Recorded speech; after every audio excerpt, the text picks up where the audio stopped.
Royal family का आखिरी बेटा नोआ पैदा होता है, जो किंग के 13 इंपेरियल प्रिंस में से एक है। जैसे वो अपनी आंखें खोलता है, वो देखता है कि एक प्यारी सी औरत उसकी तरफ देख रही है और वो सोचता है कि क्या ये उसकी माँ है या कोई मेड। पर उसे समझने का मौका मिलता उससे पहले ही एक दाढ़ी वाला बुढ़ा आदमी उसके पास आ जाता है, जो असल में उसके फादर और किंग होते हैं, और वो उसे ऊपर से नीचे तक चेक करते हैं। किंग कहते हैं कि नोआ अपनी माँ पर गया है और उसकी माँ तुरंत शर्मा जाते हैं और कहती है कि उसकी आंखें बिल्कुल किंग जैसी है। तब अचानक एक कोर्ट मैजिशियन आता है और उसे बहुत संभाल कर अपनी बाहों में उठाता है और किंग को बताता है कि नोआ की वाटर मैजिक बहुत ज्यादा हाई है। किंग खुशी से हंस पड़ता है और कहता है कि जब नोआ बड़ा होगा तो उसे साउथ किंगडम की जमीन दी जाएगी, जहाँ ज्यादातर वाटर मैजिशियंस के क्लैन रहते हैं, ताकि वो उन पर राज कर सके। फिर किंग कोर्ट मैजिशियन को कहते हैं कि नोआ के स्टेट्स भी चेक करे, पर जैसे स्टेटस रिवील होते हैं पूरा कोर्ट चुप हो जाता है और किंग भी अपनी आंखों पर भरोसा नहीं कर पाता। कोर्ट का एक आदमी चिल्लाता है कि एक मिरेकल है और बाकी लोग भी वही कहने लगते हैं। नोआ कंफ्यूज हो जाता है और अपने स्टेट्स खुद चेक करता है और उसे पता चलता है कि उसके पास SS रैंक वाटर मैजिक है, जो अभी तक किसी ने नहीं देखा था, और पैदा होते ही मिलना तो और भी इम्पॉसिबल है। उस दिन के बाद 6 साल बीत चुके हैं और नोआ अब बड़ा हो चुका होता है। उसने धीरे धीरे मीरस किंगडम के बारे में सीख लिया होता है, जहाँ उसके फादर राज करते हैं और जहाँ कई सदियों से शांति बनी हुई है। लोग बिना किसी लड़ाई के आराम से रह रहे होते हैं। किंग लोगों के बीच काफी पॉपुलर है और यहाँ तक कि उसके बेटों को भी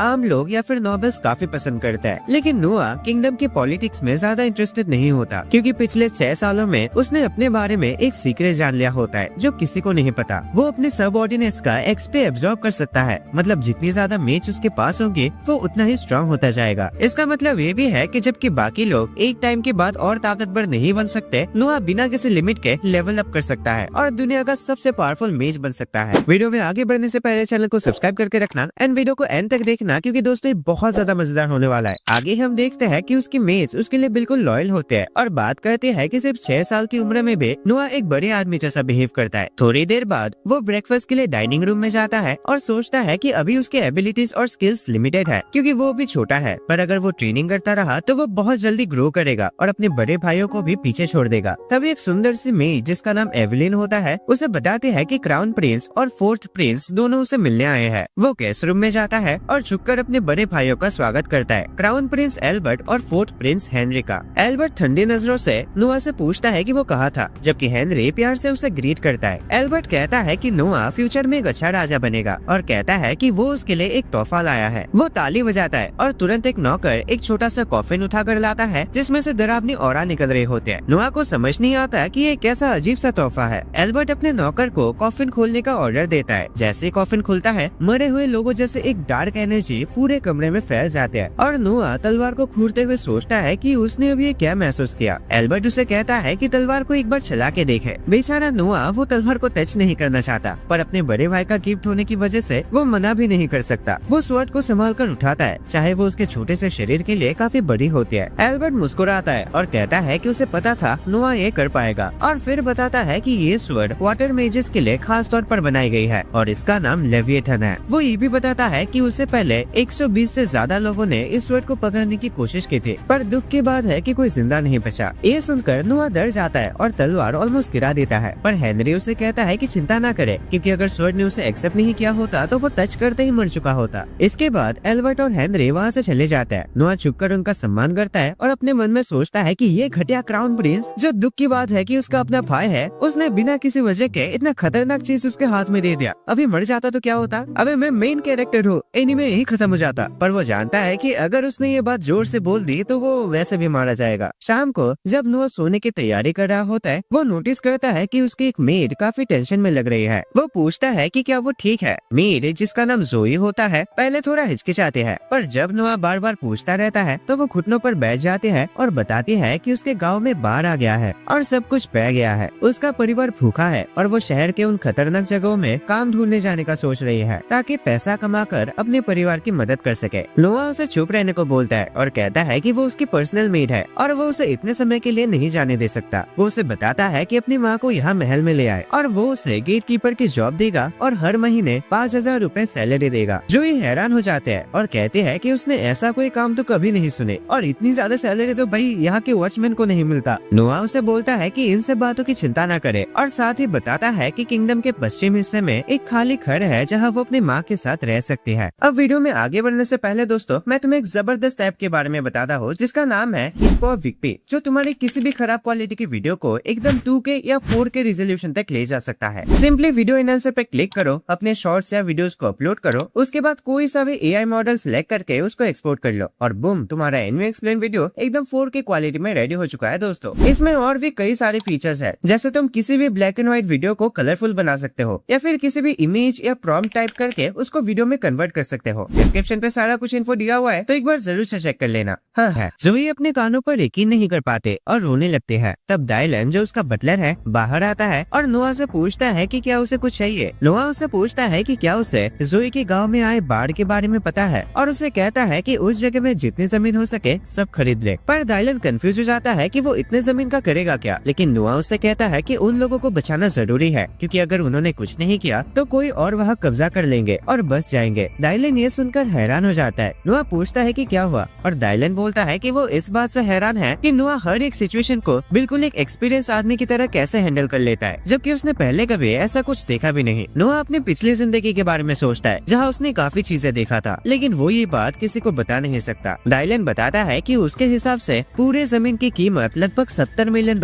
होगी, जिसे सुनकर जोई हैरान हो जाते हैं। नोआ को भी पता होता है कि ये बहुत बड़ी रकम है। उसके सारे नौकर मिलकर भी साल भर में लगभग $80,000 से कमा पाता है। उसके पास खुद लगभग $50 मिलियन है, जो कैपिटल के टैक्सेस और फायों से तोहफे के तौर पर मिले हैं, पर फिर भी 20 मिलियन कम पड़ जाता है। नोआ डायलन से पूछता है कैपिटल के दक्षिण हिस्से में जो उनकी जमीन है उसके बारे में और कहता है कि उन्हें वो जमीन बेचनी पड़ेगी। डायलन हैरान हो जाता है और नोआ को मना करता है, क्योंकि वो जमीन उसके फादर का तोहफा है और उसे बेचना रॉयल फैमिली का बड़ा अपमान होगा। नोआ बोलता है कि इन सब की टेंशन न ले, वो बाद में अपने फादर से बात कर लेगा। उसे ये भी पता है कि जो नोबेल ज्यादा कुछ शो ऑफ नहीं करता उसे पब्लिक पसंद करते हैं, जो फ्यूचर में काम आ सकता है। डायलन झुककर सैल्यूट करता है और कहता है कि वो सब तैयारियां कर लेगा। अगली सुबह नोआ अपनी मेज के साथ उस जमीन को चेक करने जाने के लिए रेडी होता है। तभी फोर्ट प्रिंस हेनरी उसे बुला लेता है। नोआ तुरंत उसके पास जाता है और लेट होने के लिए माफी मांगता है, पर हेनरी कहता है कि कोई बात नहीं और पूछता है कि नोआ असल में कहाँ जा रहा है। नोआ बताता है कि 200 नाम का एक जगह पूरी तरह से बाढ़ में तबाह हो चुका है और वो वहाँ जमीन खरीदना चाहता है। हेनरी उस तलवार को नोटिस करता है जो एल्बर्ट ने दिया था और पूछता है कि क्या नोआ इसे वहाँ इस्तेमाल करने वाला है। नोआ कहता है कि वो तो बस इसे अपनी सुरक्षा के लिए साथ ले जा रहा है, इसे चलाने का उसका कोई इरादा नहीं है। हेनरी उसे लोगों की नजर से दूर ले जाता है और बताता है कि वो उस तलवार को लेकर अभी भी थोड़ा परेशान है, इसीलिए उसने थोड़ी रिसर्च की और पता चला कि स्वॉर्ड का अपना दिमाग है और सिर्फ उसी को फॉलो करती है जिसे वो अपना असली मास्टर मान लेता है। नोआ को वो विजन याद आता है जहाँ उसने पहले लोगों को ये तलवार ट्राई करते देखा था और उसे समझ आता है कि ये स्वॉर्ड एक भयंकर बीस्ट जैसी है, जिसे कंट्रोल करने के लिए उसे अपनी काबिलियत साबित करनी पड़ेगी। हेनरी उसे सावधान रहने को बोलता है और सलाह देता है कि बिना जरूरत पड़े तलवार यूज ना ही करे, क्योंकि उसे कुछ अजीब सा महसूस हो रहा है कि ये स्वॉर्ड उसकी जान भी ले सकती है, जैसे पहले कई लोगों की ले चुकी है। इस वार्निंग के बाद नोआ दोस्तों के लिए निकल पड़ता है और वहाँ की तबाही देखकर हैरान हो जाता है। वो डायलन को कहता है कि आसपास कोई गवर्नमेंट ऑफिस ढूंढे और जमीन के कागजात का पता करे। फिर वो जोई के साथ गांव के अंदर जाता है ताकि उस पूरे जगह को अच्छे से जांच कर सके। वो देखता है कि लोग खाना लेने के लिए लाइन में लगे हुए हैं और ये देखकर उसे थोड़ा अच्छा लगता है, पर जैसे वो खुद उस खाने को टेस्ट करता है उसकी खुशी गायब हो जाती है। उसे यकीन नहीं होता कि यहाँ का गवर्नमेंट इतना दोगला है और वो उस ऑफिसर को ढूंढने वाला होता है, लेकिन किस्मत से तभी वो ऑफिसर लॉर्ड गैरिल वहाँ आता है। नोआ सोचता है कि शायद वो इस घटिया खाने के बारे में कुछ करेगा, पर उल्टा वो अपना नाक बंद करके खाने को देखता है और कहता है कि ये ठीक है। हेड कुक गैरिल को बताता है कि उसका खाना महल में रखा है और गैरिल निकल पड़ता है। नोआ ये बर्दाश्त नहीं कर पाता और सीधा उससे सामना करता है। वो गैरिल को एक भद्दा और बेकार इंसान बोल देता है जो उसकी ईगो पर लगता है। गैरिल गुस्से में अपनी तलवार निकाल लेता है। नोआ भी तुरंत लेविएथन स्वॉर्ड को बुलाता है, उम्मीद करता है कि वो उसकी मदद करे। स्वॉर्ड हवा में उड़ता हुआ उसके पास आ जाता है। पहले नोआ को लगता है कि स्वॉर्ड आराम से उसका कहना मानेगी, पर फिर उसे उसकी असली ताकत का एहसास होता है जब वो उसकी कंट्रोल से निकलकर उसे अपनी डार्क एनर्जी से जलाने लगते हैं। पर नोआ पीछे नहीं हटता और पूरी कोशिश करके स्वॉर्ड पर कंट्रोल पा लेता है और फाइनली उस लेजेंडरी तलवार का मास्टर बन जाता है। इसके बाद गैरिल के पास जीतने का कोई चांस नहीं होता। नोआ उसका अटैक ब्लॉक करता है और फैसला करता है कि लोगों को धोखा देने की सजा सिर्फ मौत होती है। एक ही हमले में वो गैरिल का सर अलग कर देता है, जिससे सब हैरान हो जाता है। गार्ड्स तुरंत उन्हें घेर लेते हैं, पर नोआ वो तलवार जमीन पर मार देता है, जिससे एक बहुत बड़ा गड्ढा बन जाता है और सब डर जाता है। इस हंगामे से नाइट रोवेन वहाँ आ जाता है, जो हाल ही में उस जगह का मैनेजर बना होता है। वो नोआ को पहचान लेता है और घुटनों पर बैठ जाता है। नोआ रोवेन से कहता है कि सबसे पहला काम ये होना चाहिए कि सब लोगों को अच्छा खाना मिले। रोएन अपनी गलती के लिए माफी मांगता है और तुरंत काम पर लग जाता है। बाद में नोआ को कैपिटल बुलाया जाता है उसके फादर के पास। वो सोचता है कि शायद उसे डांट पड़ेगी, पर उल्टा किंग उसकी तारीफ करता है कि उसने सही वक्त पर सही फैसला लिया। वो फिर से नोआ के स्टैट्स चेक करता है जो पहले से बढ़ चुके होता है। किंग नोआ को शुक्रिया बोलता है और कहता है कि उसे फ्यूचर में भी किंगडम को चलाने में उसकी मदद चाहिए होगी। अगले सीन में हम देखते हैं कि नोआ कैपिटल की तरफ निकलता है क्योंकि कुछ मेट्स ने उसे बताया था कि वह एक पॉपुलर सिंगर परफॉर्म करती है। वो एक थिएटर में जाता है जहाँ वो एलिशा नाम की सिंगर को देखता है और उसकी परफॉर्मेंस एंजॉय करता है। लेकिन तब अचानक कुछ गुंडे बीच में आ जाते हैं और थिएटर का मालिक उन्हें रोकने की कोशिश करता है, लेकिन उनका लीडर उसे धक्का दे देता है और एलिशा को याद दिलाता है कि उसके फादर का कर्जा अभी भी बाकी है। वो कहता है कि सिर्फ गाने से पैसे कमाना काफी नहीं होगा, इसीलिए वो गलत तरीके से काम करवाने का सजेशन देता है ताकि पैसा निकाला जा सके। लेकिन नोआ उन्हें रोक देता है और समझाता है कि माँ बाप के कर्जे चुकाने के लिए बच्चों से गलत काम करवाना कानून के खिलाफ है। उनका लीडर नोआ को पकड़ने की कोशिश करता है, लेकिन नोआ लेवियथन से अपना बचाव कर लेता है। वो लोग बदला लेने की धमकी देते हैं और भाग जाते हैं। नोआ मालिक से कहता है कि अगर वो फिर से आए तो उन्हें उसके पास भेज देना, और फिर एलिशा से उसके कर्जे के बारे में पूछता है। एलिशा बताती है कि कर्जा काफी ज्यादा है क्योंकि वो अपने माँ के इलाज के लिए पैसे देती है। नोआ उसे ऑफर देता है कि अगर वो गाना गाती रहे तो हर महीने उसे $25 मिलेगा, और जब वो इम्प्रूव करेगी तो उसकी सैलरी भी बढ़ा दी जाएगी। एलिशा खुशी खुशी इस ऑफर को एक्सेप्ट कर लेती है। नोआ अपने महल वापस आता है और देखता है कि वो गुंडे बाहर खड़े हैं क्योंकि वो अपने स्वभाव के लिए माफी मांगना चाहते हैं। लेकिन नोआ एवलिन को ऑर्डर देता है कि उन्हें वापस भेज दो क्योंकि एक प्रिंस से जब चाहो तब मिलना पॉसिबल नहीं होता। हेनरी भी उसे बताता है कि उसने सही फैसला लिया। वो समझाता है कि प्रिंस को ऐसे बदमाशों से दूर रहना चाहिए क्योंकि इससे उनके रॉयल स्टेटस पर असर पड़ता है। लेकिन नोआ बताता है कि उसके पास एक और वजह भी है। वो हेनरी को अपने कमरे में बुलाता है और उसे एलिशा के बारे में बताता है। वो चाहता है कि गुंडे ये सोचे कि वो उनसे गुस्सा है ताकि वो एलिशा को अकेला छोड़ दे। हेनरी इम्प्रेस हो जाता है कि नोआ इतने आगे तक सोच सकता है और कहता है कि उनके बाकी भाई जो उसकी उम्र के आसपास है इतने होशियार नहीं है। लेकिन नोआ सोचता है कि एक्सपीरियंस के साथ साथ वो भी सीख जाएंगे। हमें पता चलता है कि सभी प्रिंस की माँ अलग अलग है और जिनकी माँ सेम होती है वो ज्यादा क्लोज होते हैं। लेकिन हेनरी कहता है कि वो लेवियथन के बारे में बात करना चाहता है। वो पूछता है कि नोआ उसे कैसे यूज करता है, तो नोआ तलवार को निकाल कर दिखाता है और बताता है कि वो उसे अपने कपड़ों के अंदर छुपा सकता है क्योंकि स्वॉर्ड ने उसे अपना साइज कंट्रोल करना सिखा दिया है। रात को गुंडे अभी भी नोआ से मिलने के लिए वेट कर रहे होते हैं, लेकिन उनका लीडर गुस्सा हो जाता है और नोआ को बुलाने लगता है। तो नोआ लेवियथन की पावर से उसे डरा देता है जिससे वो घबरा जाता है। अबे चुपचाप रहे, मरवाएगा क्या। नोआ एक आदमी से मिलता है जिसका नाम रेडॉक है जो उसे नोबल से भरे एक कमरे में ले जाता है और सब उसे 13 प्रिंस के रूप में पहचान लेते हैं। रेडॉक उसे तलवार के बारे में पूछता है जो उसके पास है, तो नोआ बताता है कि ये उसके बड़े भाई का गिफ्ट है और सब लोग इसे कीमती खजाने की तरह देखने लगता है। एक आदमी सोचता है कि ये सिर्फ एक खिलौना है, लेकिन सब लोग उसे घूरने लगता है तो वो शर्मिंदा हो जाता है। लेवियथन गुस्सा हो जाते हैं और अपनी पावर रिलीज करके सब पर हमला करने वाले होते हैं, लेकिन नोआ उसे रोक लेता है और सब लोग इम्प्रेस हो जाते हैं कि वो स्वॉर्ड को कंट्रोल कर पा रहा है। नोबल्स अपना इंट्रोडक्शन देता है। एक आदमी जिसका नाम बायरन है बताता है कि वो अपनी बेटी के साथ आया है, लेकिन नोआ समझ जाता है कि वो अडॉप्टेड है और कहता है कि वो सिर्फ उसके स्वभाव से ही पहचान गया क्योंकि उसे लगता है कि वो पहले किसी मजबूरी वाली सिचुएशन से आई है। आदमी इम्प्रेस हो जाता है कि नोआ ने सही गेस किया और बताता है कि उसने उसे पहले खरीदा था लेकिन बाद में अडॉप्ट कर लिया क्योंकि वो हर काम जल्दी सीख लेते हैं। नोआ को उनकी स्टोरी मजेदार लगता है और कहता है कि वो उन्हें अपने महल में इनवाइट करेगा ताकि उनसे और बात कर सके। लेकिन जब वो वहाँ से जाते हैं तो बाकी नोबल्स जेलस हो जाते हैं क्योंकि नोआ ने उन पर ज्यादा ध्यान नहीं दिया। नोआ रेडॉक को बताता है कि एक और वजह भी था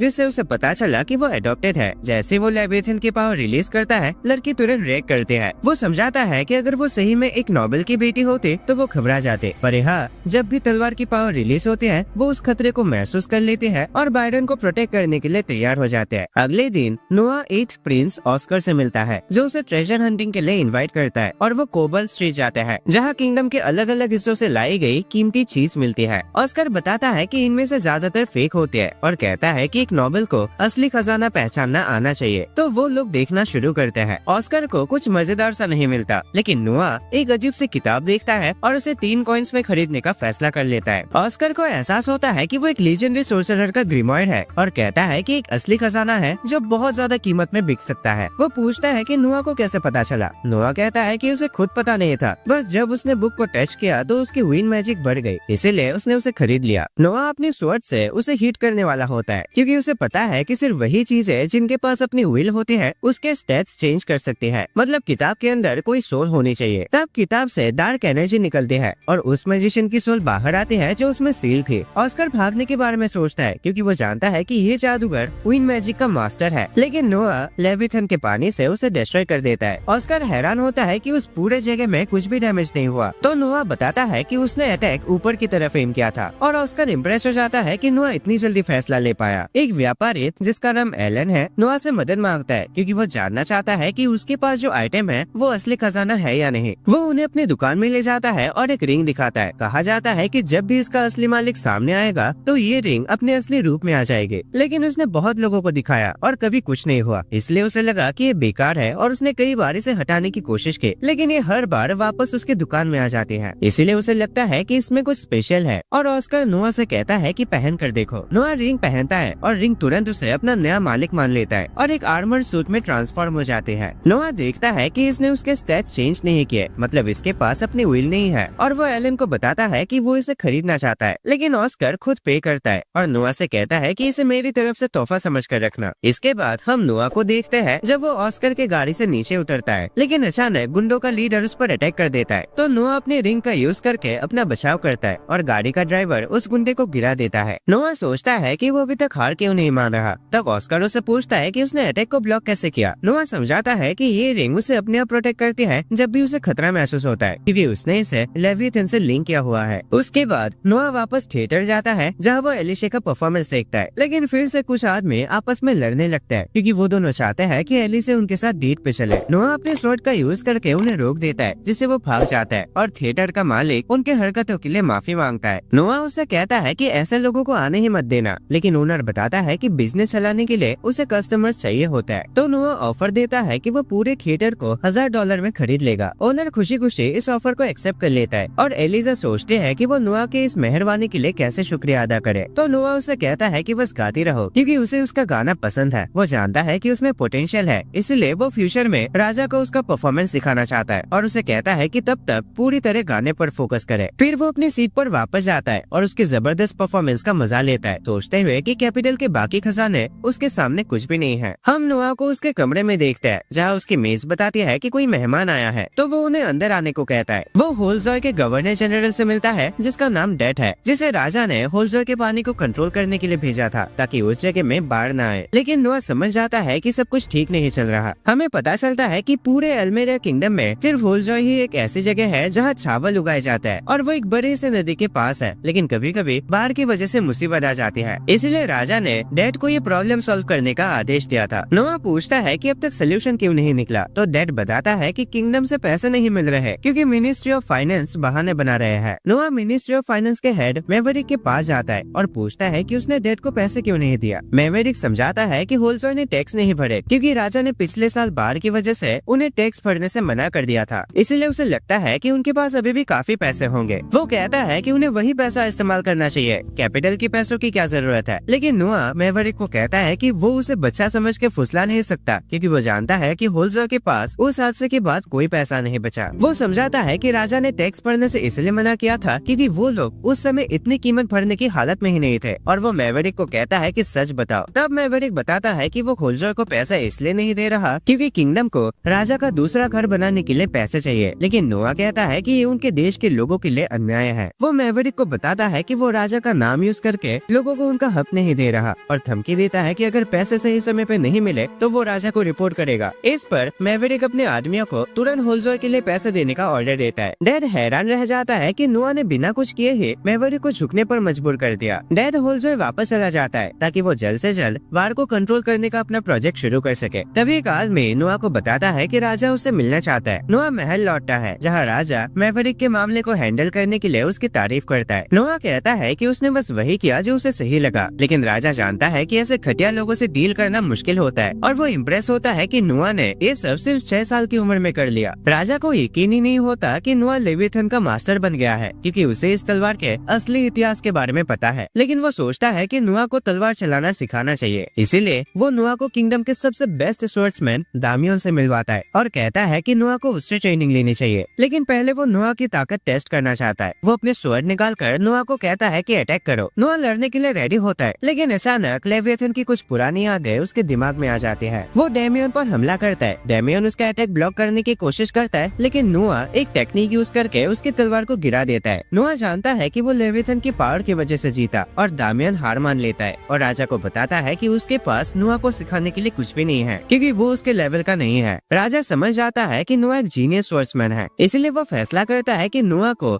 नाइट सिलेक्शन एग्जाम का जज बनाया जाए और कहता है कि ये काम उसके लिए परफेक्ट है। वो टास्क कंप्लीट करने का वादा करता है और हमें पता चलता है कि पूरे किंगडम से फाइटर्स एग्जाम में पार्टिसिपेट करेंगे क्योंकि वो अच्छे वॉरियर्स बनना चाहता है। किंगडम के हर एक जगह से सबसे बेस्ट फाइटर्स चूज किए जाएंगे प्रिलिमिनरी राउंड के जरिए, जो कैपिटल में आकर फाइनल राउंड के लिए फाइट करेंगे और जो चैंपियन बनेगा वो एक नाइट मतलब एक सिपाही बनने के काबिल हो जाएगा। नोआ सोचता है कि उसे एग्जाम में सबसे बेस्ट फाइटर सिलेक्ट करना चाहिए ताकि उसके स्टेट्स भी इम्प्रूव हो जाए। दामियन बताता है कि कंपटीशन कैसा होगा वो नोआ के हाथ में है, तो नोआ अपने फादर से कहता है कि प्रिलिमिनरी राउंड हटा दी जाए क्योंकि वो सारे फाइटर्स को कैपिटल में ही जज करना चाहता है। उसके बाद जोई नोआ को अपने गाँव दोस्तों के बारे में बताते हैं जो हर साल सिर्फ एक ही फाइटर भेजता है क्योंकि आने जाने का खर्चा इतना ज्यादा हो जाता है कि वो अफोर्ड ही नहीं कर सकते। नोआ चाहता है कि ज्यादा से ज्यादा फाइटर्स पार्टिसिपेट करे, तो वो उनके खर्चे उठाने का वादा करता है और दाइलन को कहता है कि कैपिटल में जितने भी घर ऐसे ही बेकार पड़े हैं उनको खरीद ले और व्यापारियों से बात करे क्योंकि कैंडिडेट्स आने वाले हैं। नोआ बायरन से बात करता है और पूछता है कि उसकी सर्विस इतनी सस्ती क्यों है। बायरन बताता है कि उसने नोआ को डिस्काउंट दिया है क्योंकि वो 13 प्रिंस है,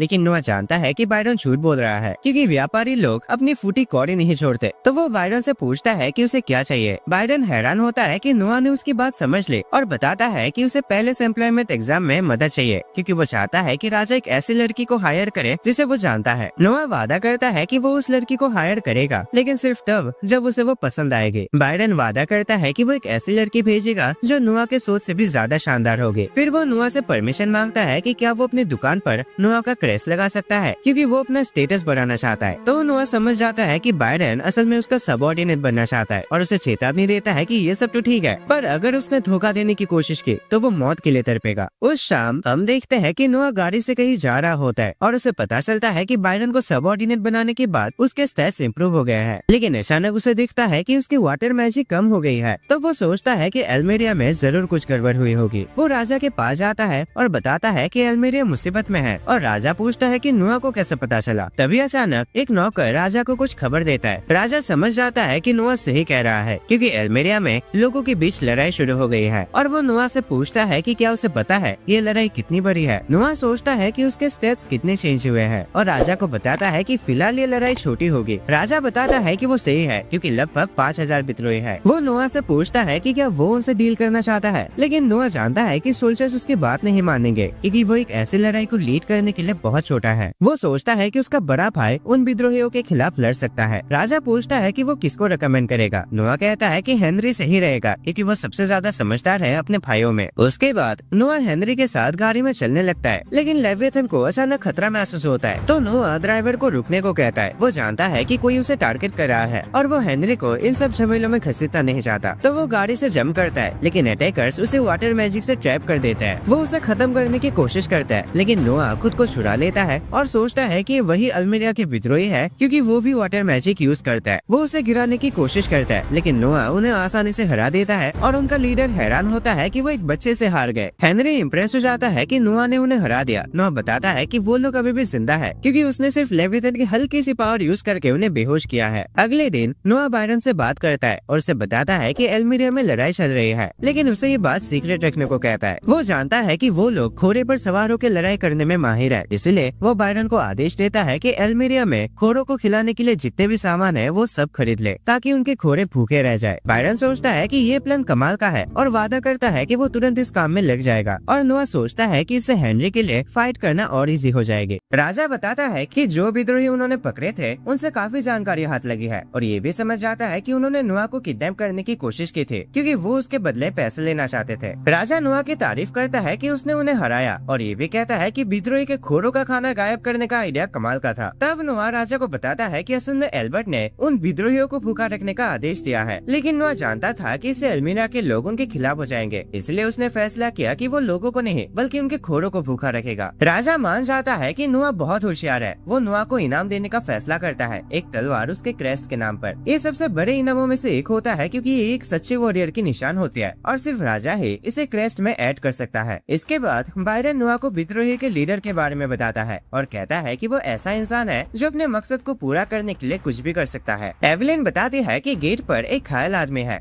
नोआ उससे मिलने का फैसला करता है। वो आदमी बताता है कि वो एल्मेरिया का ऑफिसर है। वो नोआ को उन विद्रोहियों के हमले के बारे में बताता है और कहता है कि वो इसमें शामिल नहीं हो पाया, इसलिए वो वहाँ से भागकर नोआ को इन्फॉर्म करने आया है। बायरन जानता है कि ये रिपोर्ट अब बेकार है क्योंकि नोआ सब पहले से जानता है, लेकिन फिर भी वो आदमी का शुक्रिया करता है और एवेलिन को उसके छोटों को ठीक करने का ऑर्डर देता है। नोआ उस आदमी को 5000 रूपए इनाम देने का फैसला करता है। बायरन हैरान होता है और पूछता है क्यों, उसने ऐसा क्या कर दिया भाई? नोआ कहता है कि वो आदमी अपने वफादारी के लिए इस इनाम का हकदार है। बाद में जोई नोआ के ऑफिस की तरफ आते हैं, लेकिन नोआ नोटिस करता है कि वो घबराई हुई लग रही है। वो उसे सब कुछ बताते हैं कि कुछ विद्रोहियों ने उसके खाने में जहर मिलाने के बदले उसे 5000 रूपए दिया है। नोआ समझ जाता है कि उनका प्लान उसे सोते वक्त पकड़ने का था। जोई कहते हैं कि वो कभी उसे धोखा नहीं देगी क्योंकि नोआ ने उसके लिए बहुत कुछ किया है, लेकिन वो रो पड़ती है और बताती है कि अगर उसने ऐसा नहीं किया तो विद्रोही उसे मार देंगे। नोआ उसकी वफादारी के लिए उसे 5000 रूपए इनाम देता है। वो उसके इस सम्मान के लिए शुक्रिया करते हैं। फिर नोआ उसे एक जरूरी काम देता है। देखो जोई, उन गुंडों से ड्रग लेने के बाद तुम मुझे उनके हवाले कर देना, बाकी मैं संभाल लूंगा। और हाँ, तुम वहाँ रुकना मत, तुरंत भाग जाना और छुप जाना कहीं पे, नहीं तो वो तुम पर भी हमला कर सकते हैं। बाद में नोआ एक गाड़ी में उठता है और समझ आता है कि उसे किडनैप कर लिया गया है। वो अपने रिंग का इस्तेमाल करके खुद को आजाद करता है और लेविएथन को निकाल कर उसे अपनी यादें दिखाने को कहता है। उसे पता चलता है कि गुंडे उसे ले गए हैं और जोई टाइम पर भाग गए थे। सब कुछ उसके प्लान के मुताबिक हो रहा होता है और फिर वो उन गुंडों के सामने आता है। वो लोग सोचते हैं कि वो शायद इसलिए बच गया क्योंकि रस्सियां थोड़ी कमजोर थी और वो लोग उसे अंडर एस्टिमेट करते हैं क्योंकि वो सिर्फ एक बच्चा है। नोआ उनमें से एक को गिरा देता है और उनका मजाक उड़ाता है कि वो सिर्फ छोटे मोटे लोग हैं। सब अपने तलवारें निकाल कर उस पर एक साथ हमला करते हैं, लेकिन वो आसानी से सबको हरा देता है। वो जोई को नाइट्स के साथ देखता है। जोई नोआ के लिए इतनी परेशान थे कि उसकी मदद के लिए नाइट्स को साथ लेकर आए और माफी मांगते हैं उसकी बात न मानने के लिए। नोआ समझ जाता है कि वो उसे बचाने आए हैं, लेकिन वो सब हैरान होते हैं कि नोआ ने अकेले ही उन गुंडों को हरा दिया। वो कैप्टन को ऑर्डर देता है कि वो सबका ध्यान रखे। जब वो एक आदमी को उठाता है, उसके तलवार जमीन पर गिर जाते हैं। नोआ सबको उस तलवार से दूर रहने को कहता है क्योंकि वो जानता है कि वो श्रापित है। वो महसूस करता है कि उस तलवार में काली शक्तियाँ भरी हुई है और समझ जाता है कि वो लेविएथन का इस्तेमाल करके इन गुंडों के लीडर को ढूंढ सकता है। वो अपने डार्क मैजिक से हमला करता है जो आसमान को चीरते हुए सीधा जाकर लीडर के सिर को काट देता है। अगले दिन राजा को सब पता चलता है और वो नोआ की तारीफ करता है कि उसने गुंडों के लीडर को खत्म कर दिया। हमें पता चलता है कि लीडर के मरने के बाद एल्मीरिया में गुंडों के हमले थम गए थे और हेनरी के सामने कोई मुकाबला नहीं रहा। सब लोग महल में इकट्ठा होते हैं जहाँ राजा फैसला करता है कि उन गुंडों को क्या सजा देनी चाहिए। वो उन्हें कड़ी से कड़ी सजा देना चाहता है क्योंकि उन्होंने नोआ के खिलाफ जाने की हिम्मत की, लेकिन नोआ उन्हें रोकता है और कहता है कि उन्हें कानून के अनुसार सजा दी जानी चाहिए। वो राजा को याद दिलाता है कि उनके राज्य में विद्रोहियों के लिए अलग तरह की सजा है और कहता है कि अगर राजा खुद कानून तोड़ देगा तो लोग उस पर सवाल उठाएंगे। राजा नोआ की बात मानता है, लेकिन कहता है कि वो गुंडों को फिर भी इतने आसानी से तो जाने नहीं देंगे। वो कानून के मुताबिक ही उन्हें कड़ी से कड़ी सजा देंगे। नोआ भी सोचता है चलो ठीक है, अब राजा हो भाई, करो जो करना है। राजा अपने मंत्री नोइजिल को ये सब संभालने का ऑर्डर देता है। सब लोग नोआ की तारीफ करते हैं कि इतने कम उम्र में नोआ इतना समझदार है। राजा भी फैसला करता है कि वो नोआ को एक टाइटल देगा क्योंकि वो चाहता है कि नोआ के बारे में पूरे राज्य को पता चले, इसलिए वो उसे वाइस प्रिंस का टाइटल देता है और कहता है कि काश वो पहले पैदा हुआ होता। सब लोग उसके लिए चीयर करते हैं। फिर राजा उसे पूछता है कि वो नाइट सिलेक्शन एग्जाम को कैसे जज करेगा। नोआ कहता है कि उसके पास एक प्लान है। वो सब बाहर जाता है और नोआ अपने नौकरों को ऑर्डर देता है कि उस पर वाटर मैजिक से हमला करे और वो अपने रिंग का इस्तेमाल करके खुद को प्रोटेक्ट कर लेता है। वो राजा को कहता है कि कंपटीशन में वो पार्टिसिपेंट से अपने ऊपर अटैक करवाएगा और उन्हें जज करेगा इस बात पर कि वो उसके कितने करीब पहुंच जाते हैं। राजा को यह आइडिया पसंद आता है क्योंकि इसे जज करना आसान हो जाएगा, लेकिन वो कहता है कि ये थोड़ा रिस्की है क्योंकि अगर किसी ने उसका डिफेंस तोड़ दिया तो नोआ को चोट लग सकता है। नोआ कहता है अरे टेंशन मत लो पिताजी, कुछ नहीं होगा मुझे। इसके बाद राजा नोइजिल से कहता है कि नोआ बहुत ज्यादा टैलेंटेड है और वो जानता है कि लेविएथन में भयंकर शक्तियां हैं। वो अपने नौकर क्रूज को ऑर्डर देता है कि लेविएथन का असली सील लेकर आए। हमें पता चलता है कि कहानियों के मुताबिक ये सील कभी ब्रेक नहीं होनी चाहिए, लेकिन राजा मानता है कि नोआ लेविएथन की फुल पावर हैंडल कर सकता है। नाइट सिलेक्शन एग्जाम शुरू होता है और हमें पता चलता है कि ये पूरे राज्य का सबसे बड़ा कंपटीशन है क्योंकि इस देश में सभी लोग वॉरियर्स बनने का सपना देखते हैं, लेकिन इतिहास में पहली बार एक प्रिंस हेड जज बना है, इसलिए सब लोग उसे देखने के लिए एक्साइटेड है। एक पार्टिसिपेंट अपने पूरी ताकत से नोआ पर हमला करता है, लेकिन नोआ की रिंग उसे प्रोटेक्ट करते हैं और उस आदमी की तलवार टूट जाती है। वहाँ मौजूद सभी लोग समझ आता है कि कोई भी नोआ को छू तक नहीं पा रहा। रूस कहता है कि इस साल का एग्जाम पिछले सालों से एकदम हटके होगा। राजा सोचता है कि नोआ कौन सा फाइटर चूज करेगा। एक आदमी अपने फायर मैजिक से नोआ पर हमला करता है, लेकिन उसका कोई असर नहीं होता। नोआ देखता है कि दिन खत्म होने वाला है और वो निराश होता है क्योंकि अब तक उसे एक भी अच्छा सा वॉरियर नहीं मिला। आखिरी पार्टिसिपेंट एक लड़की होती है जिसका नाम शर्ली है। वो नोआ की डिफेंस तोड़ देते हैं और उसके हाथ पर पर चोट लग जाता है। वो तुरंत माफी मांगते हैं पर गार्ड्स उसे पकड़ लेते हैं। सबको लगता है कि अब उसे सजा दी जाएगी, लेकिन नोआ गार्ड्स को उसे छोड़ने का ऑर्डर देता है और कहता है कि वो टेस्ट पास कर चुके हैं। नोआ शार्ली से उसके आर्मर के बारे में पूछता है। वो बताते हैं कि ये उसके परिवार में कई पीढ़ियों से चलता आ रहा है। वो पूछते हैं क्या उसे नोआ को चोट पहुंचाने के लिए सजा दी जाएगी, लेकिन नोआ कहता है कि उसने उसे अटैक करने को कहा था, इसलिए कोई सजा नहीं होगी। फिर वो उसे कहता है कि वो अपना अटैक दोबारा करे जो पहले उसने किया था। शार्ली तलवार लेकर उस पर हमला करते हैं, लेकिन नोआ अपने रिंग से उसका अटैक ब्लॉक कर देता है। वो हैरान होते हैं कि इस बार वो उसे तोड़ क्यों नहीं पाए। नोआ समझाता है कि इस बार वो अपनी फुल पावर इस्तेमाल कर रहा है और वहाँ तो वो सिर्फ उसका टेस्ट ले रहा था। वो कहता है कि उसे ऐसे वॉरियर नहीं चाहिए जो एक प्रिंस को चोट पहुंचाने के बाद डर से अपनी शक्तियों को रोक ले, और वो मानता है कि शार्ली एक बेहतरीन वॉरियर बनेगी क्योंकि उसने उसे चोट पहुंचाने के बाद भी हमला किया। शार्ली वादा करते हैं कि वो अपनी पूरी जिंदगी उसकी सेवा करेगी। नोआ देखता है कि वो थोड़ा ज्यादा ही वफादार बन रही है, लेकिन वो ये भी समझ जाता है कि उसने उसके स्टेट्स को काफी बूस्ट कर दिया है। डॉक्टर उसके पास आता है और उसका ट्रीटमेंट करता है। शार्ली हैरान होते हैं कि इतनी छोटी से घाव को भी इतने अच्छे तरीके से ट्रीट किया जा सकता है, और बताते हैं कि उसके गांव में तो डॉक्टर ही नहीं है। नोआ पूछता है कि फिर वो लोग अपने बीमार या घायल लोगों का इलाज कैसे करता है। वो बताते हैं कि वो भगवान से प्रार्थना करते हैं। डॉक्टर भी कहता है कि गरीब गाँवों में ये सारी चीजें कॉमन होता है। नोआ जानता है कि डॉक्टर बनने का सबसे आसान तरीका है किसी बड़े डॉक्टर के स्टूडेंट के रूप में एक्सपीरियंस जमा करना। इसलिए वो शार्ली से कहता है कि वो अपने गांव के सबसे होशियार लोगों को ले आए ताकि वो इस डॉक्टर से सीख सके। वो वादा करता है कि जितना भी खर्चा होगा वो संभाल लेगा क्योंकि वो चाहता है कि उसके गांव में भी डॉक्टर हो। शार्ली इस मदद के लिए उसका शुक्रिया करते हैं, लेकिन नोआ कहता है कि उसे भी थोड़ा मैनर सीखना होगा क्योंकि उसे ठीक से झुककर सम्मान करना भी नहीं आता, और ये वॉरियर बनने के लिए काफी जरूरी चीजें हैं। अगले दिन शार्ली और जोई मेज को नोआ के बारे में बात करते सुनते हैं। वो सोच रहे होते हैं कि नोआ किसे चूज करेगा। शार्ली उन्हें याद दिलाते हैं कि वो अभी सिर्फ 6 साल का है, लेकिन मेज कहते हैं कि बाकी राजकुमारों की शादी 15 साल से पहले हो जाती थी। हमें पता चलता है कि महल के आसपास की दुकानों में लड़कियां इकट्ठा हो रही है ताकि वो नोआ को पटा सके। वो सोचते हैं कि जोई उसे पसंद करती है, लेकिन जोई शर्मा कर कहते हैं कि ये सच नहीं है। वो जानते हैं कि जोई कुछ दिनों से मैजिक सीख रही है और सोचते हैं कि वो उसके पास रहना चाहते हैं, लेकिन जोई बताते हैं कि वो सिर्फ खुद को थोड़ा सुधारना चाहते थे ताकि जरूरत के समय नोआ के काम आ सके, और वो उसके नौकर बनकर ही खुश है। इसके बाद एक नाइट नोआ को सिलेक्शन एग्जाम का रिपोर्ट देता है और कहता है कि इस बार बहुत बेहतरीन वॉरियर सिलेक्ट हुए हैं सिर्फ नोआ के जजमेंट की वजह से। नोआ डॉक्यूमेंट साइन करता है और शार्ली को ऑर्डर देता है कि वो नाइट को बाहर तक छोड़ाए। जब नाइट जाने लगता है शार्ली झुककर उसका शुक्रिया करते हैं कि वो नोआ से मिलने आया, पर वो कहता है कि इतना फॉर्मल होने की जरूरत नहीं है क्योंकि वो दोनों नाइट्स है। वो समझ जाता है कि नोआ ने उसे ये काम इसलिए दिया ताकि वो उसे सीख सके। शाम को एलिशा एक पार्टी में परफॉर्म कर रहे होते हैं और बायरन नोआ को बधाई देता है कि उसने सिलेक्शन एग्जाम में बहुत अच्छा काम किया, लेकिन नोआ उसे कहता है कि वो बस पार्टी एंजॉय करे और गेस्ट से मिले। ये सब बकवास बातें बाद में भी हो सकता है। जोई नोआ को एक लेटर देते हैं जो उसके नाम पर आया होता है और बताते हैं कि जो आदमी उसे लेकर आया वो तुरंत भाग गया, इसलिए वो सोचते हैं कि ये कोई जरूरी या सीक्रेट इन्फॉर्मेशन हो सकती है। नोआ लेटर पढ़ता है और समझ आता है कि एल्मेरिया में कुछ विद्रोही फिर से दंगे मचाने लगे हैं। वो ये भी समझ आता है कि जिसने भी ये लेटर भेजा है वो छुपकर काम कर रहा है। वो सोचता है कि वही सिपाही होगा शायद जो उस दिन चुपके से नोआ को एल्मेरिया में चल रहे हादसों के बारे में बताने आया था। जोई भी सोचते हैं कि उस आदमी को लगा होगा कि उसकी पहले वाली खबर बेकार साबित हुए थे क्योंकि नोआ ऑलरेडी सब जानता था, इसलिए उसने दोबारा इन्फॉर्म किया। लेकिन नोआ जानता है कि अगर विद्रोहियों को उसके बारे में पता चल गया तो वो मर सकता है। वो जानता है कि हेनरी अभी भी एल्मेरिया में है, इसलिए वो उससे मदद मांगने का फैसला करता है ताकि इन हादसों को परमानेंट तरीके से खत्म किया जा सके। कुछ समय बाद नोआ एक और लेटर पढ़ता है और पता चलता है कि हेनरी ने उस आदमी को ढूंढ लिया है, लेकिन वो बहुत बुरी हालत में है क्योंकि विद्रोहियों ने उसे पकड़ने के बाद उस पर अत्याचार किया था। नोआ खुद को दोष देता है क्योंकि अगर उसने हल्के में नहीं लिया होता तो ये सब रोका जा सकता था। वो जोई को ऑर्डर देता है कि एल्मेरिया को मैसेज भेजे कि जितना भी खर्चा पानी होगा वो सब उठाएगा, लेकिन वो आदमी मरना नहीं चाहिए, उसे किसी भी हालत में बचाना होगा। नोआ बाजार जाता है एक तोहफा खरीदने के लिए ताकि वो हेनरी का शुक्रिया कर सके उसकी इतनी मदद करने के लिए। दुकानदार उसे एक सुंदर ग्लास का स्टैचू दिखाता है और बताता है कि एक बहुत ही फेमस कलाकार ने बनाया है और दुनिया में अब ऐसे 2 ही स्टैचूज बचे हैं। नोआ उसे 10,000 रूपए में खरीदने का फैसला करता है। तभी ऑस्कर वहाँ आता है और स्टैचू को पहचान लेता है। वो बताता है कि उसके पास वो दूसरा वाला स्टैचू है। अचानक नोआ वो दुकान वाला स्टैचू तोड़ देता है जिससे सब हैरान हो जाता है। वो दुकानदार को कहता है कि टेंशन न ले, वो पैसे फिर भी देगा। वो उसे कहता है कि ये अफवाह फैला दे कि दूसरा स्टैचू टूट गया है और अब दुनिया में सिर्फ एक ही स्टैचू है। ऑस्कर समझ जाता है कि नोआ ने इसलिए किया ताकि उसके पास जो स्टैचू है उसकी कीमत बहुत बढ़ जाए और उसकी होशियारी देखकर वो इम्प्रेस हो जाता है। ऑस्कर के जाने के बाद नोआ दुकानदार से कहता है कि वो कोई और तोहफा चूज करेगा। दुकानदार कहता है हाँ जरूर, मेरे पास ढेर सारी कीमती चीजें हैं। घर वापस आते हुए शार्ली कहते हैं कि वो समझ गए कि नोआ ने स्टैचू क्यों तोड़ा, लेकिन उसका मानना है कि उसे वो संभाल कर रखना चाहिए था बजाय तोड़ने के, क्योंकि वो एक खजाना था। वो शर्ली से कहता है कि वो सिर्फ एक मूर्ति था और समझाता है कि उसके लिए असली खजाना उसके दोस्त, उसके नौकर और उसका परिवार है। और वो कहता है कि शर्ली भी उनमें से एक है। ये सुनकर शर्ली समझ जाती है कि नोआ दूसरे राजकुमार जैसा नहीं है, वो अपने लोगों से काफी प्यार करता है, इसलिए वो फैसला करती है कि वो पूरी जिंदगी उसका साथ देगी। 6 साल बाद नोआ अब 12 साल का हो चुका होता है और एक नई मेट गीगी से बात कर रहा होता है। गीगी हैरान होती है कि पिछले एक हफ्ते से लोगों की लाइन लगी हुई है जो उसे तोहफा देने आ रहे हैं। नोआ कहता है कि ये सब बहुत झमेला है, लेकिन एवेलिन उसकी मदद करती है सब कुछ मैनेज करने में। हमें पता चलता है कि नोआ अब मिनिस्ट्री ऑफ मिलिट्री अफेयर्स में जा रहा है, जहाँ हेनरी मिनिस्टर है। हेनरी नोआ को बताता है कि उन्हें पश्चिम दिशा में कुछ गुंडों को पकड़ने का ऑर्डर मिला है और राजा चाहता है कि हेनरी अपनी सेना भेजकर अपनी ताकत का प्रदर्शन करे। वो पूछता है कि नोआ नाइथ रेस के बारे में क्या सोचता है, जो इस मिशन को लीड करने वाला है। नोआ जानता है कि वो एक कमाल का सैनिक है, लेकिन अचानक वो उससे पूछता है कि उसके टीम में अभी कितने सैनिक है। ये सुनकर रेस घबरा जाता है और तुरंत माफी मांगने लगता है। हेनरी को समझ नहीं आता कि क्या हो रहा है। नोआ समझाता है कि एक सेना दल में कितने सैनिक होते हैं उस हिसाब से सरकार हर महीने पैसे भेजता है। अगर सैनिक ज्यादा होते हैं तो ज्यादा पैसे भेजेंगे और कम होते हैं तो कम। लेकिन अक्सर जनरल मतलब उस सेना दल का जो लीडर है वो एक्स्ट्रा पैसा खाने के लिए आसपास के दुकानदार और दूसरे लोगों को भी सैनिक के रूप में रजिस्टर करा देते हैं, ताकि उनके नाम का जो पैसा है वो खुद हड़प सके। हेनरी ये सुनकर गुस्सा हो जाता है, लेकिन नोआ कहता है कि उतना भी गलत नहीं है, क्योंकि एक तरफ से हम दूसरे राज्यों को ये दिखावा कर सकते हैं कि हमारे पास मान लो 1 लाख आदमियों की सेना है, चाहे असल में हो या ना हो, इससे उन पर दबाव बना रहेगा। पर खैर नोआ रेस से पूछता है कि उसके पास सच में कितने सैनिक है। रेस बताता है कि उनके पास लगभग 2000 सैनिक है। नोआ उसे पैसे देता है ताकि वो अपने सैनिकों को अच्छे से रख पाए और कहता है कि वो एक्स्ट्रा पैसे भी रख सकता है, लेकिन अगर वो नाकामयाब हुआ उन गुंडों को रोकने में तो उसका सर अलग हो जाएगा। बाद में हेनरी नोआ से काफी इम्प्रेस होता है कि उसने सिचुएशन को कितने अच्छे से हैंडल किया, लेकिन हमें पता चलता है कि नोआ ने आज तक एक भी जंग नहीं लड़ा, इसलिए वो अभी भी लेवल 1 पर है। असल में ज्यादातर प्रेम जन्म के कुछ दिन बाद ही मर जाते हैं। लोग सोचते हैं कि वो बीमारी से मरे, लेकिन असलियत में उन्हें दूसरे लोग जहर देकर मार देते हैं ताकि भविष्य में उन्हें रोकने वाला कोई न रहे। इसलिए अब राजकुमारों को प्रोटेक्ट किया जाता है और बड़े होने तक उन्हें युद्ध में जाने की परमिशन नहीं होती जब तक राजा डायरेक्ट ऑर्डर न दे। हेनरी सोचता है कि शायद अब नोआ को एक्सपीरियंस लेना चाहिए। तभी अचानक एक लड़की उनकी गाड़ी के सामने आ जाती है। वो मदद की भीख मांगते हैं। नोआ देखता है कि कुछ आदमी उन स्लेव बच्चों का पीछा कर रहे हैं। नोआ उन आदमियों को रुकने को कहता है, ओए तुम लोग जरा डॉक्यूमेंट्स दिखाना तो, क्योंकि उनके देश में बिना परमिशन के स्लेव्स रखना इलीगल है। वो लोग उसे कहते हैं कि वो अपने काम से मतलब रखे। तब नोआ अपने तलवार निकालता है और आसानी से सबको गिरा देता है। सब लोग उसकी स्किल्स देखकर हैरान हो जाते हैं। वो लड़की की मदद करता है। तभी एक और आदमी वहाँ आता है। वो कहता है कि वो प्रिंस गिलबर्ट के लिए काम करता है और नोआ को कहता है कि वो इन सबको जाने दे, पर हेनरी उस आदमी को पहचान नहीं पाता। नोआ उसे भी मार देता है और कहता है कि वो फेक है जो गिलबर्ट का नाम यूज कर रहा है। वो गार्ड्स को ऑर्डर देता है कि उन सबको गिलबर्ट के ही पास ले जाया जाए ताकि वो खुद तय करे कि इनके साथ क्या करना है। बाद में नोआ समझाता है कि उसने उन्हें इसलिए जिंदा छोड़ा क्योंकि हो सकता है वो सच में गिलबर्ट के लोग हो, लेकिन फिर भी उन्हें मारना तो जरूरी था ताकि लोगों को ये ना लगे कि उनके राज्य में इलीगल काम किया जा सकता है। हेनरी उसके सोच से इम्प्रेस होता है। रात को डिनर के दौरान नोआ को गिलबर्ट की तरफ से मैसेज मिलता है कि वो आदमी लोग सही में फेक थे जो उसका नाम यूज कर रहे थे। वो उन्हें जेल भेजने वाला था, लेकिन डर के मारे वो खुद ही अपनी जान ले बैठे। नोआ समझ जाता है कि वो झूठ बोल रहा है। हेनरी भी मानता है कि गिलबर्ट अंदर ही अंदर काफी इलीगल चीजों में शामिल है, लेकिन नोआ कहता है कि नॉर्मल है क्योंकि गिलबर्ट सबसे पहला राजकुमार होने के बावजूद सिंहासन पर नहीं बैठ सकता क्योंकि वो राजा का असली बेटा नहीं है, इसीलिए अपने भरास निकालने के तरीके ढूंढ रहा है। इसके बाद नोआ उन बच्चों को बताता है कि वो अब आजाद है, लेकिन वो समझ जाता है कि उनके पास जाने के लिए कोई जगह नहीं है। वो डायलन को ऑर्डर देता है कि वो उन्हें अपने पास रख ले। लड़की पूछती है क्या वो उन्हें खरीद रहा है, लेकिन नोआ कहता है बिल्कुल नहीं, तुम लोग आजाद हो और जब मन करे जा सकते हो, क्योंकि उसके लिए अपनी प्रजा बहुत प्यारी है। अगले दिन वो एवेलिन को अपने नौकर वाले काम से हटा देता है और एल्मेरिया के हिस्से में उसे ऑफिसर बनने का ऑफर देता है। हमें पता चलता है कि एल्मेरिया इतना बड़ा है कि नोआ खुद सब कंट्रोल नहीं कर सकता, इसलिए वो अलग अलग जगहों में एक एक ऑफिसर अपॉइंट करता है। वो एवेलिन से कहता है कि वो उसकी सबसे होशियार मेड है और उसे महल में नौकर बना के रखना शोभा नहीं देता। एवेलिन कहते हैं कि वो उसके साथ ही रहना चाहती है, लेकिन नोआ कहता है कि वो ऑफिसर के रूप में भी अच्छा काम करेगी। वो कहता है कि ये उसके लिए एक तोहफा है क्योंकि इतने सालों से वो उसकी सेवा करती आई है और एवेलिन खुशी से इसे एक्सेप्ट कर लेती है। चार्ली कहते हैं कि नोआ लोगों का इस्तेमाल बहुत अच्छी तरीके से करता है, जो फर्स्ट प्रिंस गिलबर्ट से बिल्कुल अलग है, लेकिन नोआ उसे सावधान करता है कि कुछ बातें ऐसे खुले में नहीं बोलना चाहिए। इसके बाद नोआ राजा से मिलता है जो उससे खुश होता है कि उसने गिलबर्ट को बदनाम होने से बचाया। नोआ समझ जाता है कि गिलबर्ट ने खुद इस हादसे के बारे में बता दिया ताकि वो मासूम लगे। राजा सोचता है कि अगर वो नोआ की जगह होता तो क्या करता। मंत्री मजाक में कहता है कि अगर कोई राजा पर हमला करता तो वो अभी तक जिंदा नहीं रहता और सब लोग हंस पड़ते हैं, लेकिन नोआ कहता है कि वो गलत है। अगर राजा भेष बदल कर शहर में घूमे और तब उन पर कोई हमला करे, फिर इस केस में राजा की ही गलती मानी जाएगी। सब लोग हैरान हो जाते हैं कि उसने मंत्री की बात को गलत साबित कर दिया। नोआ खुद सोचता है कि शायद वो कुछ ज्यादा ही बोल गया, लेकिन राजा हंसता है और बताता है कि उसने मंत्री के साथ बेट लगाई थी कि नोआ कानून के मामले में कितना स्ट्रिक्ट है। नोआ पूछता है, ये सब तो ठीक है, पर मेरा परीक्षा क्यों लिया जा रहा है इतने लोगों के सामने। तब राजा अनाउंस करता है कि नोआ अब नया मिनिस्टर ऑफ जस्टिस होगा। नोआ अपने इस नए पोजीशन को एक्सेप्ट करके अपने ऑफिस की तरफ बढ़ता है। वहाँ वाइस मिनिस्टर विनी उसे अच्छे से समझाने लगता है कि अब से उसे क्या क्या करना होगा। वो बताता है कि सबसे पहले हमारे राज्य में जितने भी कोर्ट है उन सबको एकजुट करके रखना होगा, और दूसरा